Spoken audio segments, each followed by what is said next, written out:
Cowdenbeath councillor Bailey Lee. Rob is involved in Ash Regan's campaign team. He's here now. Hello. Hello, John. How are you? I'm well. How are you? I'm good, thanks. What does Ash Regan stand for?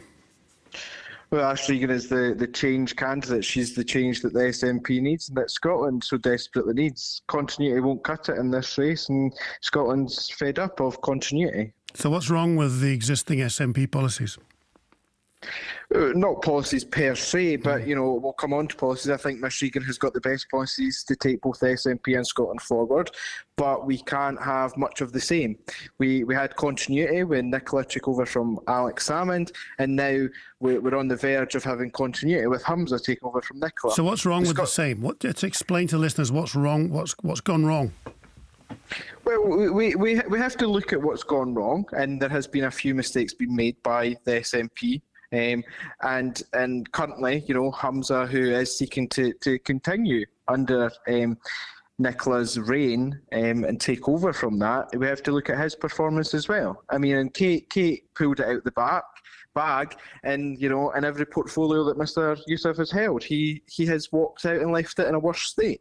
Right. Well, he would argue that Ash Regan is, left when things got tough. So just describe again. What are her main policies? Hang on. Let's let the listeners actually know. Miss Regan is the only SNP minister ever in history to resign on a point of principle when it came to a bill. She didn't leave when things got tough. What are her policies? What are her policies? Well, independence, nothing less. Miss Regan's the only one that's put forward a credible independence plan.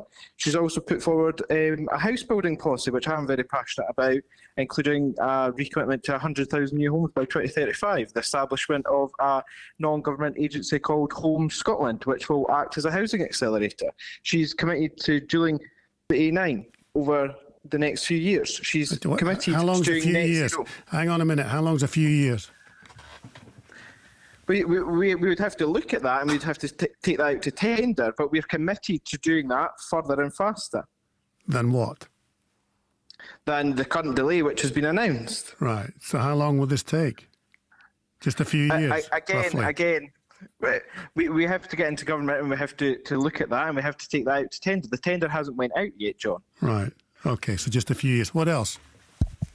What else? So she's also set out about the independence plan, as I've said. The only candidate to do so with a credible plan of delivering our independence in the next election. She's also set out policies on the net zero. And we're convinced that we could do net zero much quicker than the current targets. If we were independent, it's about time that Scotland takes its place in the world. But she's also set out transformational policies that I'm supportive of, such as the establishment of a national energy company. And I think currently, under the Tory cost of living crisis, I think everyone's crying out for that. The big item, the big ticket, seems to be the economy. And I'm just looking through, who's had a go at who. Humza Yousaf's attacking Kate Forbes for being socially conservative. You've got Kate Forbes attacking Humza Yousaf about his record, which is what Ash Regan's attacking.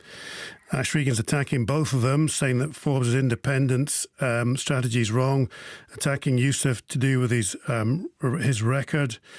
I just, in terms of the economy, though, what's Ash Regan's point? How would she persuade people that the economy would be safe with Ash Regan? Well, of course, the economy would be safe with Ash Regan. Why, of course? And any suggestion otherwise is just ludicrous. Why would you be any safer than Kate Forbes? I think all the candidates would put in that would succeed to the office of First Minister would have a safe pair of hands on the economy. So any suggestion that a change of government would mean a change of risk for the economy is ludicrous, John.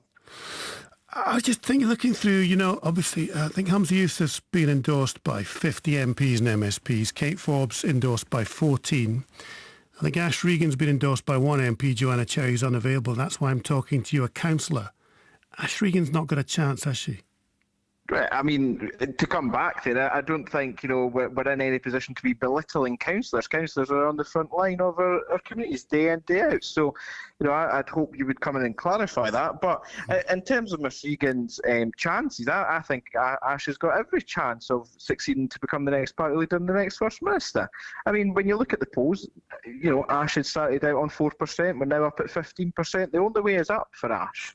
It's funny that you bring in about all the endorsements. It's worth, reminding your listeners that the SNP party leadership contest is one member, one vote. You don't hold any extra weight if you're a serving MSP MP. You're simply just expressing who you're going to vote for. And I think what we've seen in recent weeks, that especially, is that the membership and the party representatives are maybe out of tune.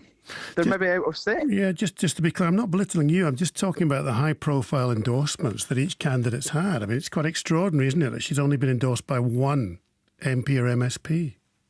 Again, Ash knows and has said repeatedly that she's aware that she's the outsider. But I would remind everyone, and your listeners, is that it's one member, one vote. You don't hold any extra weight if you're a serving cabinet minister or you're you're a leader down at Westminster. Does she like the other two? Of course she likes the other two. I mean, she had said herself during the hustings that she's great friends with Kate Forbes outside of this. They both entered Parliament at the same time. And Hamza Youssef? And of course she likes Hamza. I mean, we have to remember that all three candidates are going to have to come together and unite behind this and unite the party. There's no suggestion otherwise that there's any ill will between any of the candidates. Okay, television debates. Well, we'll maybe have a little look at that. How do you know? How did you get involved in the campaign? I got involved in the campaign because what Ash was putting out at the very early days of her campaign, I resonated with, and I agreed with her, and I thought she was the best candidate that was going to deliver for the SNP and for Scotland. Do you know her really well personally then? Really well, personally, I wouldn't say really well, but I've come to know her more than what I knew her a few months ago. Is Alex Salmond involved in the campaign? Absolutely not. Alex Salmond has got his own party. I couldn't tell you the last time I spoke to Alex Salmond or Alex Salmond spoke to Ash. In fact, I don't think they spoke about the independence thing, but apart from that, nothing. All right, good. Thanks for talking to me. Appreciate it. Cowdenbeath Councillor Bailey Lee Robb. In Ash Regan's campaign team, your texts are welcome, 80295. It's drive time.